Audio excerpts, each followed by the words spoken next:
Hey guys, welcome to the very first Metroid on the NES. This was also 1986, just like Zelda 1, and it just may be the very first game I ever laid eyes on, because my dad used to play it all the time when I was super little, and it scared the crap out of me too.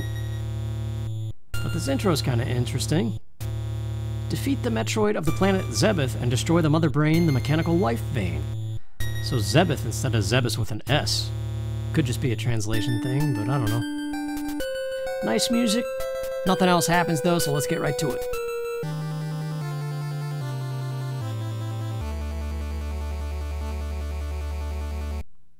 I do love that fade in. So over here is the morphing ball, which is called Mari Maru or Maru Mari in this game. That could also just be a translation thing, but I don't know. Somebody knows the answer to that.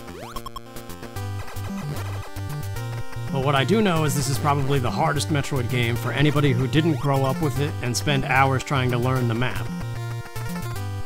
Because you may notice there is no map, and at no point do you ever get one.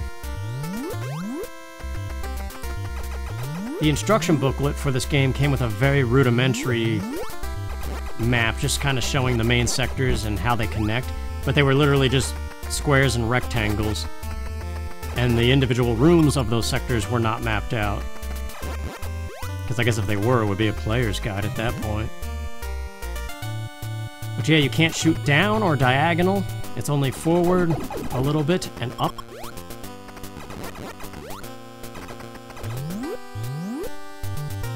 And you got these crazy vertical shafts too. So typically what happens if you ever try to play this game is you get hit by something 3 or 4 times and die. You fall down one of these crazy shafts that seemed like it took 10 minutes to climb. Or just something else kind of makes you just turn it off and not want to do it. Because they really did improve on Metroid games ever since this one. But it is a classic, and kind of just like Zelda 1 where I forced myself to finally do it. It's time to finally do this one. Because it does have a place, and it is kind of like a rite of passage when you do it. So first door on the right, once you climb, leads to the gold chamber, and the first thing you want to do is drop down. Think Zero Mission if you've played that. We're going for our first missile pack down here. The cave worm from Zero Mission is not here, but the missiles are.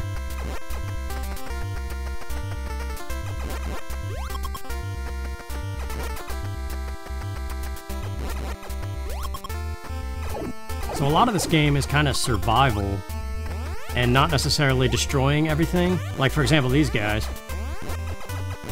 There we go. If ever they drop a power-up, leave it there. It buys you time to make your escape or do whatever you gotta do. And when we get Ice Beam, a lot of it is just freezing them and carrying on. Very nice jingle. It's our first missiles. You may have noticed that jingle is a little bit different than what we're used to. We'll listen again on the next pickup.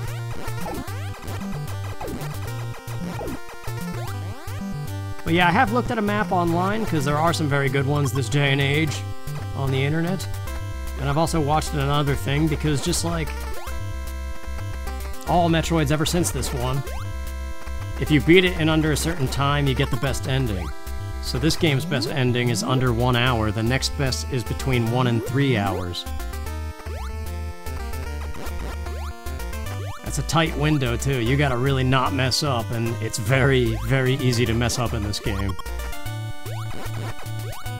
At times, just out of pure frustration. Okay, so back where we first entered, we want to just go straight into this first right door. Now this room is our first example of rooms that just repeat. I don't know if it's to save on NES memory or something, but a lot of the rooms of this game are exact replicas of other rooms, to make it even more confusing. So that's Big Blue Hallway 1. Call this Blue Bubble Hallway 1.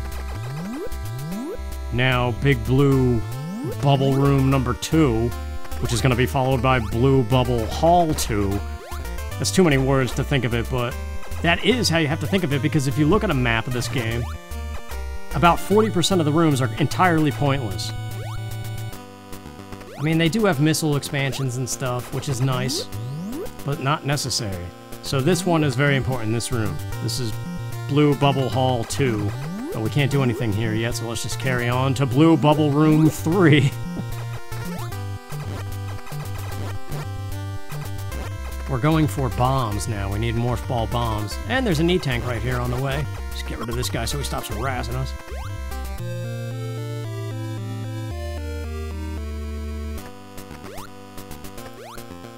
So now we have very good energy, but if we die, we only start with 30. Even if we had every energy tank in the game and we died, we start with only 30 energy and have to grind. There's no recharge machine for missiles or energy. You have to grind individual enemies and just hope that they drop little baby drops. So, like, so much of this is just tough. So the best thing for beating it fast is not screw up and route everything around energy tank pickups. So right up here, this second gold hallway, go up, and this is the bomb item room.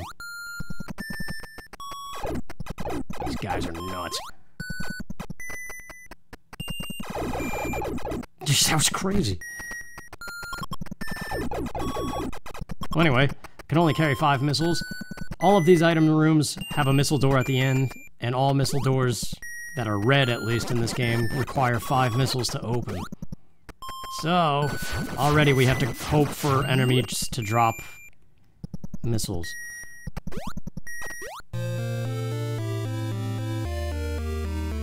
Alright, standard Samus. We got Morph Ball and bombs. Now, we need to backtrack for Ice Beam and Long Beam of this game. But yeah, these bombs are amazing. Compared to, like, the standard bomb of other ones. They just feel like they pack more of a punch. Because they were a bigger deal for this particular game, with just 2 buttons and not really much else to do. There we go. So yeah, each one is 2. We're not too far away from our next item room too, so it's kinda is hoping and praying for more missile drops. Otherwise we gotta grind in the next item room. So now we backtrack through all of it, but remember Blue Bubble Hall 2. So this is room 3. We're about to be there. And now that we have bombs, we can go through a hidden passage. There's actually 2 Ice Beam pickups in this game. One in Norfair and one right here.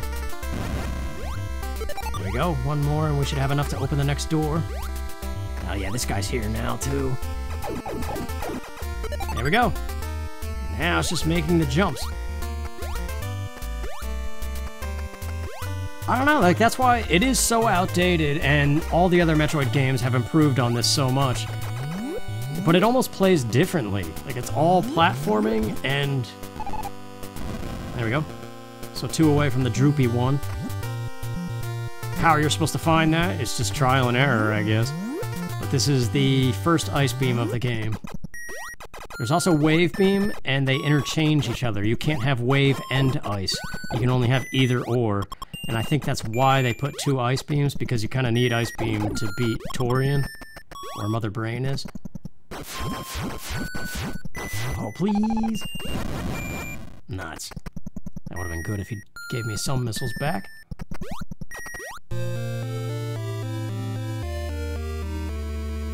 There we go. So now the whole game is different.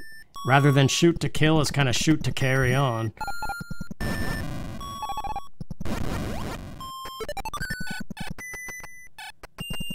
But did you notice how the jingle's different? In this game it goes doo doo doo doo doo doo doo doo doo doo. But all the other ones are like doo doo doo doo doo doo doo. I don't know, like the beginning part's different. And that's all I'll ever do of that again. Now this jump sucks. You gotta time it for the brick to come back. There we go. You just need that damage boost.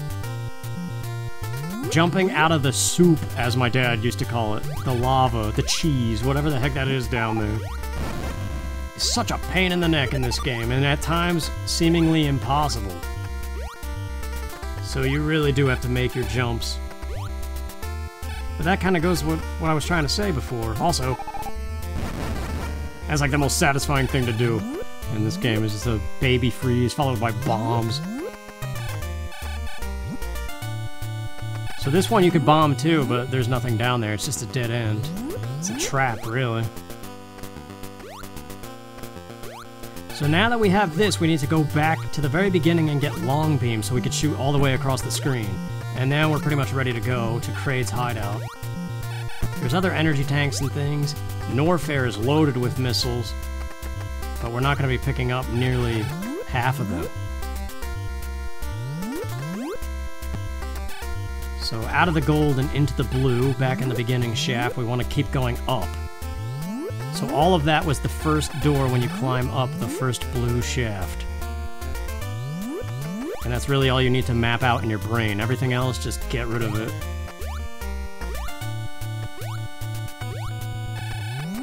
So now the first door up from that is the long beam room. And we need another missile.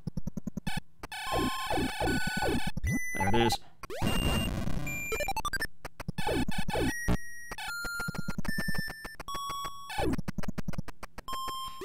Yeah, sometimes you accidentally do a double shot.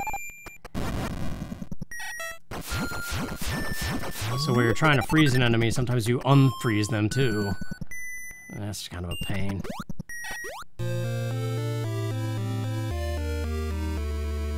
Very nice. Now we're ready for Kraid. And we're gonna get one more energy tank on the way. Kraid's hideout has some of the best music, but it's also a beast. Some of the most annoying enemies are in that thing, and it's a maze. Jeez.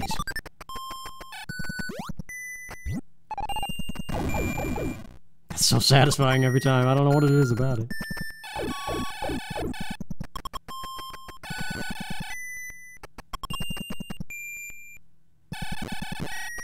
But yeah, kind of like I was just saying before, where just remember the rooms that we just did and erase the entire other bit of the map out of your head.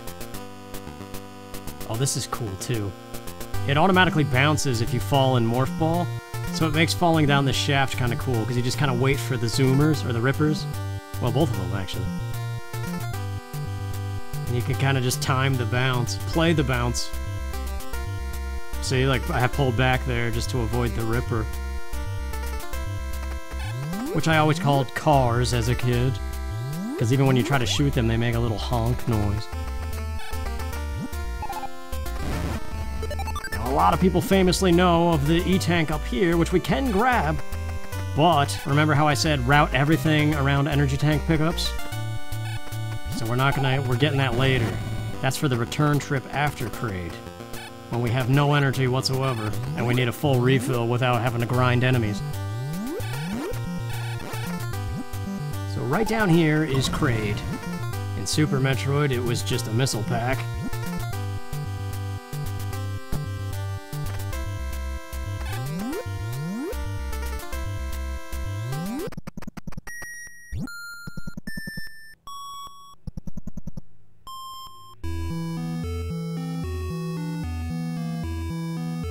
I love the music of this place, man. But alright, first set of doors, you want both of them.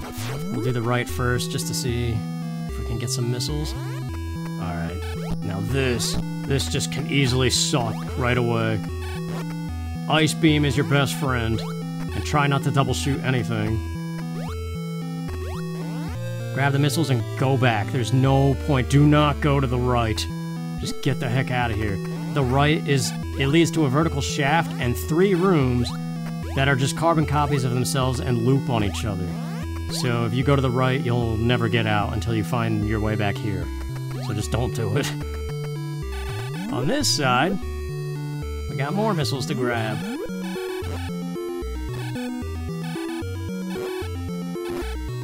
So I guess that's the one thing about Zero Mission. They made the map a little more complicated, but they gave every room a purpose. Whereas here, it's kind of like just a labyrinth. Like, even this stuff is not really so clear. Alright. More of these flying bugs, get ready. Freeze that guy. Perfect. Alright, This guy, they always fly horizontal as soon as they get to your elevation. So luckily... Alright, wait, hang on. We might be okay. Oh yeah, that's not the up one. It really is a game of memorization. Study a map, store it in your short-term memory, and you can do it. Or... you could really go back to the 80s, find a blank sheet of paper, and write down all the notes that you find. Just trial and error. Okay, so now there's a set of identical doors. The left has stuff, but it leads to a whole mess of stuff we don't need, so just go in this one. This is for a second E-tank, which you may remember if you've played Zero Mission is a speed booster thing. Crap, get out. Alright, no, stop it. Alright, wait, I was right where we needed to be. It's so easy to get... I don't know, shaken. And suddenly everything's smacking you from every which way. But we're on the path. It's fine. So now this is... I screwed up. I'm dead. It's okay. It's gonna start us at the elevator, so... we're gonna have 30 energy, which is actually more than I had going into that particular room. It's fine. But notice how death is a strategy. It does not hinder the best ending at all. So... the plan is to get to Kraid, beat him, and then just die. And just screw all the rest of this mess. So let's try this energy tank again, because we definitely need it. Oh, that's beautiful. Perfect. It takes a little bit of practice with the ice beam, because later Metroid games kind of have you instinctively just mashing fire, but in this game it's a one singular tap. Tap, study, and look before you leap kind of thing. Alright. Now if we mess up it's really bad, and basically just start over the entire game.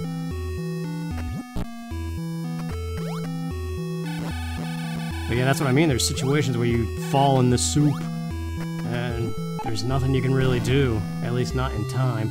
Now this, there's two tunnels, but you need the top tunnel, and the only way to do it is to side bounce. Like that. Bomb jump sideways, whatever you want to call it. Because otherwise you get stuck by that platform right there. Nice. Ah, crap. Saved it anyway. Okay. Now, the trickiest part, to avoid the labyrinth of this place that just loops on itself, with very few pickups except for maybe a couple missiles here and there, which are not totally necessary.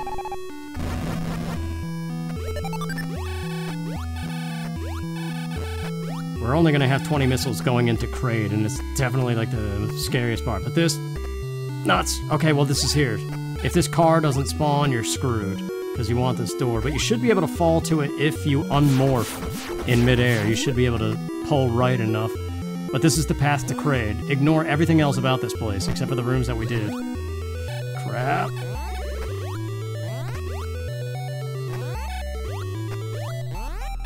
But see, this is what I mean. It's a whole different feel, kind of. Where the other Metroid games are forgiving enough that you can kind of just do what you want and eventually figure it out. This game, it's... the jumps have to be precise, the shots have to be precise, and you have to know where the heck you're going and do it right. So it's almost like a game of perfection, in a way. So if you kind of really enjoy games that, depending on how long you hold a button, is how high you jump, this is right up your alley. Okay, first door, drop to the left. This is just for one more pickup. And then Kraid is the next door on the bottom left. Or is this Kraid's door? I think this is missiles.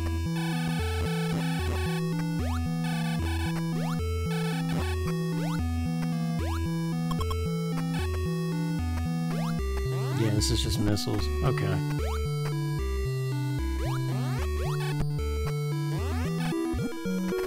See how annoying these things are?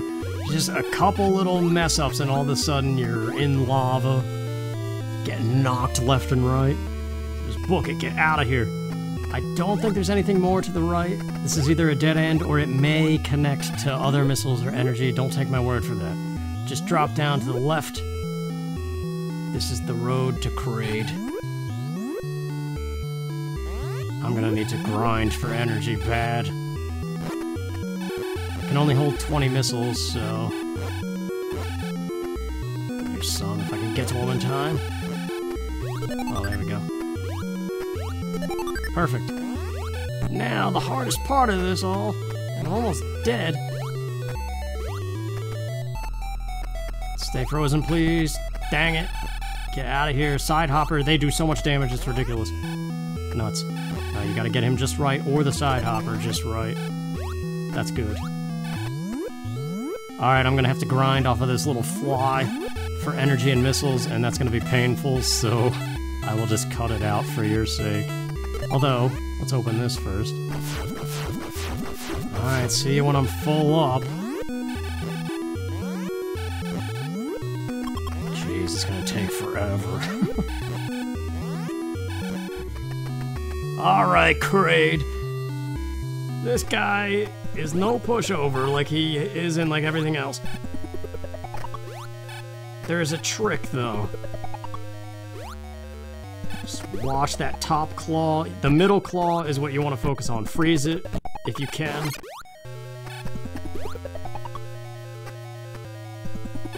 There it is. Okay, now wedge yourself and just fire all missiles and then go nuts. As soon as the missiles are out, go nuts.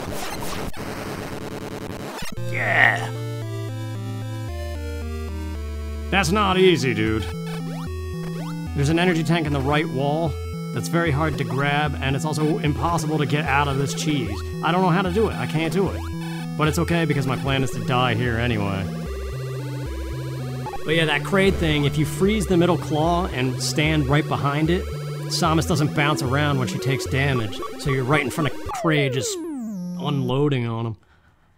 But there we go. That's all of Kraid. There's other stuff down there, and it's crazy, but we don't need it. We're gonna have 30 energy, and next time, we're heading up to Norfair. And we're gonna grab that ceiling energy tank. So thanks for watching. I know it's crazy, but we're doing this. See you next time.